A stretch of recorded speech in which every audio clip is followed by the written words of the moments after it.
Assalamualaikum warahmatullahi wabarakatuh. Perkenalkan, kami dari kelompok 2 mata kuliah Komunikasi Pendidikan. Perkenalkan, nama saya Meisya Nabila. Nama saya Kamsa Salsa Sabila. Dan saya Jawariah Dinita Rahmadani. Di sini kelompok kami akan memberikan contoh komunikasi efektif di dalam pembelajaran. Assalamualaikum. Waalaikumsalam.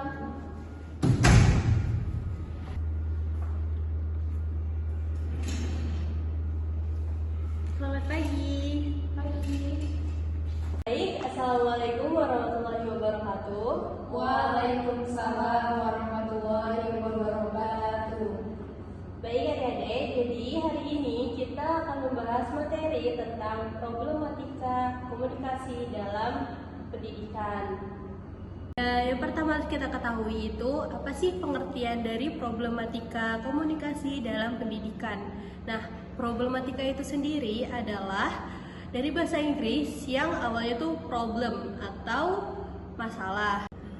Nah, sedangkan komunikasi dalam pembelajaran itu adalah hubungan antara pendidik dan peserta didik dalam proses pembelajaran. Jadi adik-adik, problematika komunikasi dalam pembelajaran itu adalah kendala dan hambatan yang dapat mengganggu proses penyampaian dan penerimaan informasi antara pendidik dan peserta didik. Jadi seperti itu ya.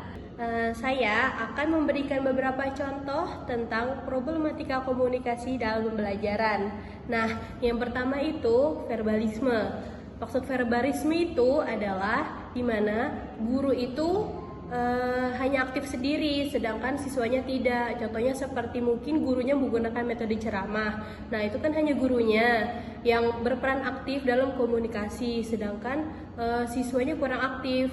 Nah, lalu yang kedua itu perhatian yang bercabang. Nah, ini untuk muridnya, maksudnya perhatian bercabang itu mungkin muridnya kurang fokus dengan penjelasan gurunya. Lalu yang ketiga itu kekacauan penafsiran. Nah, kekacauan penafsiran ini biasanya untuk anak PAUD atau anak SD.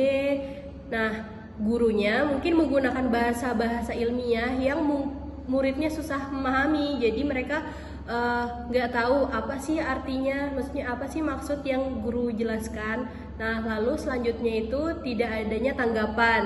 Nah, tidak adanya tanggapan ini contohnya seperti guru sudah menjelaskan materi dari awal sampai akhir. Nah, setelah itu guru bertanya apakah ada yang mau bertanya atau apakah ada yang kurang paham, sedangkan muridnya hanya diam saja. Nah, itu juga salah satu problematika. Nah, selanjutnya yaitu adalah keadaan fisik dan lingkungan yang kurang mendukung.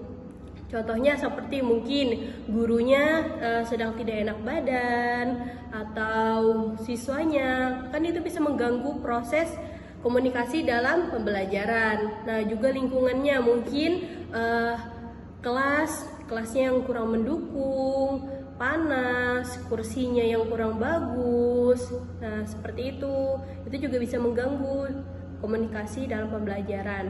Selanjutnya yaitu sikap pasif anak, yang dimana anak ini kurang aktif dalam komunikasi pembelajaran. Jadi kayak nggak ada tanggapan gitu, nggak ada timbal balik di antara komunikasi pendidik dan peserta didik. Nah, lalu yang terakhir ini adalah perbedaan latar belakang budaya. Contohnya nih, misalnya dalam mengajar, guru ini memakai bahasa daerah yang sedangkan muridnya tidak tahu apa artinya. Nah, itu juga bisa mengganggu proses komunikasi dalam pembelajaran. Jadi seperti itu. Untuk adik-adik, apakah ada pertanyaan dari materi yang saya jelaskan tadi atau ada yang kurang dipahami dari materi tadi, bisa bertanya. Saya mau tanya, Kak. Tadi kan Kakak udah jelaskan tuh problematika komunikasi dalam pembelajaran, dan saya mau bertanya bagaimana strategi untuk mengatasi problematika itu. Jadi di sini saya akan menjelaskan salah satu strategi Untuk mengatasi problematika komunikasi dalam pembelajaran, yaitu kita bisa mengintegrasi teknologi untuk mendukung komunikasi yang efektif. Contohnya seperti kita menggunakan video dalam pembelajaran, kita juga bisa menggunakan PPT dalam pembelajaran. Nah, jadi dengan itu bisa meningkatkan efektivitas dalam komunikasi.